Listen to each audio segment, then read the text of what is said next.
북남 공동연락사무소가 완전 파괴됐습니다.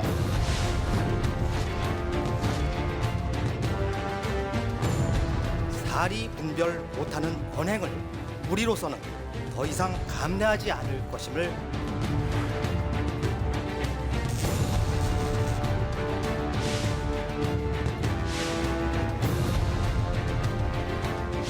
북측은 반드시 그에 대한 대가를 치르게 될 것이다.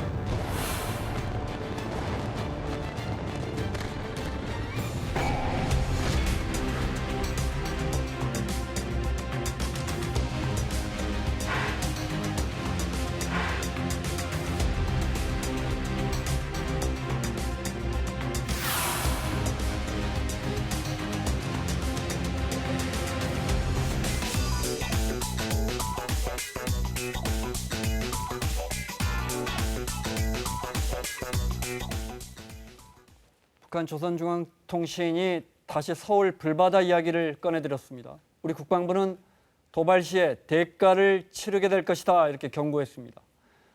김성환 시사평론가 그리고 KBS 통일외교부의 김경진 기자 설명 듣겠습니다. 어서 오십시오. 네, 안녕하세요. 김현철 통일부 장관이 사의를 표명했어요. 아직 사표가 받아들여지진 않았고요. 네, 사표가 받아들여진 건 아니고 사의를 표명한 상태인데 굉장히 깜짝 발표였습니다. 오늘 오후 3시에 김현철 장관이 통일부 기자실로 내려와서 기자들 좀 만나겠다 이런 입장을 발표를 해서 기다리고 있었는데 오자마자 사표를 제출했다라는 입장을 밝혔고요. 남북관계 악화에 모든 책임을 지고 자신이 떠나겠다 이런 입장을 밝혔습니다. 한반도 평화와 번영을 바라는 많은 국민들의 요구에 본인이 부응하지 못했다라고 이유를 밝혔는데요. 이런 뜻은 오늘 오전에 청와대에 밝혔다고 합니다. 네.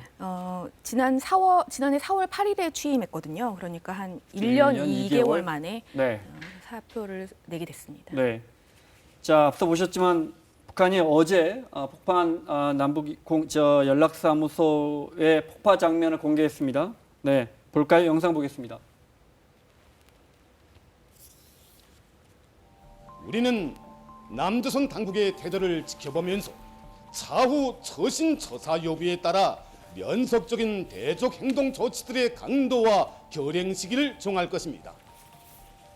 지금과 같은 예민한 국면에서 남조선 당국의 파렴치하고 무분별한 태도와 대응은 우리의 보다 강경한 보복 계획들을 유발시킬 것입니다.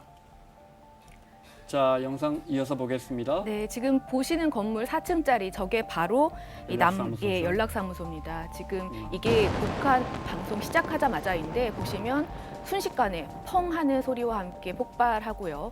이 회색 연기가 자욱하게 끼고 보면 완전 건물이 잔해만 남고 흔적도 없이 사라지는 영상 보실 수 있습니다. 이 건물 옆에 이 건물이죠? 지원센터죠? 네, 이게 개성공단. 15층짜리 개성공단 지원센터인데 보면 폭발 영향으로 창문이 모두 무너져서 거의 반파된 것처럼 보이는 네. 형국입니다. 지금 이게 북한이 오늘 오후 3시부터 방송을 시작하거든요. 방송을 시작하자마자 공개한 영상인데 저희 기자들도 저 보면서 펑 하는 소리에 깜짝 놀랐었습니다. 네. 이 사실상 2018년 이후부터 남북이 소통하는 남북 협력의 상징이었는데 7초 만에 완전히 이 잿더미로 변하는 모습을 네. 북한이 보도를 했습니다. 위치도 또 개성공단 한가운데 있다면서요? 네, 그렇습니다. 앞서 조선중앙TV가 남조선의 태도를 지켜보면서 차후 처신 여부에 따라 연속적인 대적, 며칠 전부터 우리를 대적이라고 하고 네. 있죠. 적으로 분리하고 있는데 대적 행동 조치들의 강도를 결행 시기를 정할 것이다. 이건 원론적인 이야기입니까? 뭔가 태도가 좀 바뀐 겁니까? 태도가 바뀌었다기보다는 네. 원론이 있었다면 조금씩 더 구체화하고 있습니다. 네.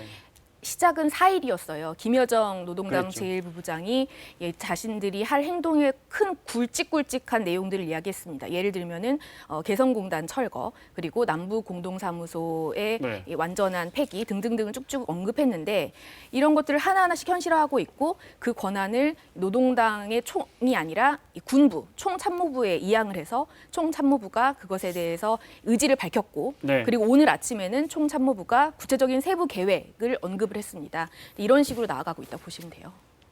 남북연락사무소는 그동안 한반도 화해협력의 어떤 상징 같은 존재였는데 네. 처음에 개소, 문 열 때부터 폭파까지 영상으로 보겠습니다.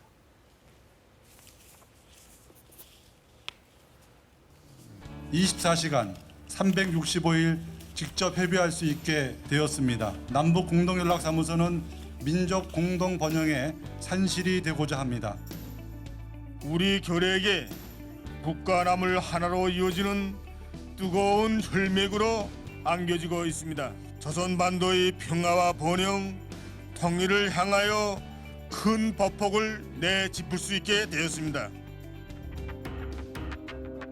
그리고 특히 올 1월에 코로나 사태까지 겹치면서 우리 측 인원들이 1월에 철수했고요. 지난 4일에 이제 북한 김여정 부부장이 노동신문에 대북 전단 살포에 대한 남측의 대응을 문제 삼으면서 그리고 지난 9일이었죠. 통신선을 전부 차단하면서 북한의 공세가 이어지고 있습니다.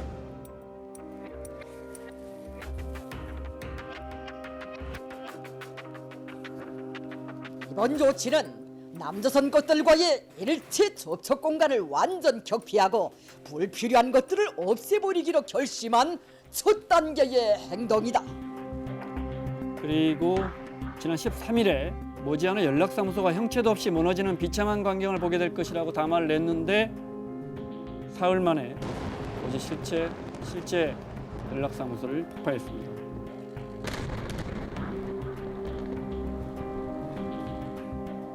쓰레기들과 이를 묵인한 자들의 죄값을 깨끗이 받아내야 한다는 경로한 민심에 부응하여 동남 사이의 모든 통신 연락선들을 차단해 버린 데 이어 우리 측 해당 부문에서는 개성공업지구에 있던 북남 공동연락사무소를 완전 파괴시키는 조치를 실행했습니다. 김 기자 설명했지만 북한이 뭔가 절차, 매뉴얼이라고 할까요? 정해놓고 하나씩 하고 있는 것 같은 느낌이 드는데 오늘 또다시 군에서 금강산과 개성공단의 군부대를 전개하겠다. 며칠 전에 했던 이야기를 더 구체적으로 이야기했어요. 어제 통참모부가 밝힌 내용이 있었죠. 그러니까 비무장지대를 요새화하겠다. 그리고 대남 군사적 경계를 더욱 강화하겠다. 이렇게 두 가지를 밝혔거든요. 그거의 세부 내용으로 오늘 총참모부가 또다시 이제 밝힌 내용이 있습니다. 그러니까 금강산과 개성공단 그리고 비무장지대 감시초소에 군대를 주둔시키겠다. 서해상의 군사훈련도 부활시키겠다. 이렇게 얘기를 했습니다.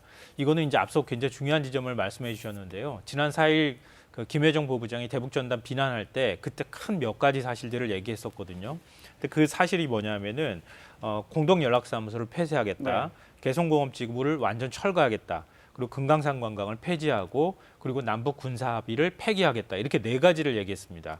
그러니까 그 내용들을 지금 하나하나씩 좀 처음에는 공동연락사무소를 완전히 파기함으로써 굉장히 충격적인 효과를 좀 주는 측면이 있고요. 그 다음에는 이제 군사력 조치로 들어가는 상황이 아닐까 생각합니다.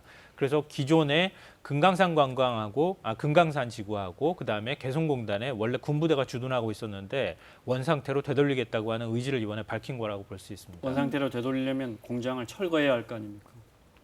혹시 또 폭파할 가능성도 있겠습니까? 그래야 군부대가 들어올 거 아닙니까? 근데 그거는 사실 섣불리 예단하기는 좀 어려운데요. 왜냐하면 나름의 북측에서도 뭔가의 단계적인 어떤 접근법을 지금 취하고 있을 가능성이 굉장히 높거든요. 근데 개성공단 같은 경우에는 남북 경제협력이라고 하는 상징성을 또 갖고 있기도 하고. 개성공단이나 금강산에 있는 시설물들 대부분은 또 민간 겁니다. 네, 우리 민간 것이기도 하고 네. 우리 정부도 오늘 이제 그 부분에 대해서 사유재산이라고 하는 점을 밝히기도 하지 않았습니까? 이제 그런 것처럼 북측 입장에서는 나중에 뭔가 관계가 개선됐을 때 해외에 어떤 투자를 유치한다던가 이런 경우에 있어서 상당히 중요한 상징성을 갖고 있는 것이 개성공단입니다. 이걸 완전히 만약에 파기를 한다고 하면은 더 이상 복구 불가능한 그런 수준의 문제가 아니라 북한에 대한 신뢰 자체가 국제사회에서 무너질 수도 있거든요. 그러니까 이거는 어찌 보면 좀 마지막에 선택할 수가 될 가능성이 높다 이것이고요. 만약에 가능하다고 하면 지금 개성공단은 원래 1단계, 2단계, 3단계 이런 식으로 점점 확장하기로 돼 있었던 계획이 원래 처음에 있었거든요. 준비했던 땅의 10분의 1 정도밖에 개발 안 했죠. 네. 그러니까 전체 한 2천만 평 가운데 일부만 지금 개발이 돼서 공단이 들어간 상황이니까 아마 그 전체 개성공단 지구로 확정해 놓은 그곳 어딘가에나 이 군부대를 주둔시킬 가능성은 생각해 볼 수 있겠습니다. 보란 듯이 주둔시키겠죠. 그러면서 서남해상 전선에 배치된 포병 부대들 근무를 증강하고, 그러니까 그때 왜 저 포부대 전부 안으로 넣고 우리가 이랬잖아요. 지금 훈련도 하지 않고 이런 거 다시 하겠다는 거죠. 그렇죠. 2018년 9.19 군사합의의 정말 핵심적인 내용이 바로 이 내용이었습니다. 당시에 서해가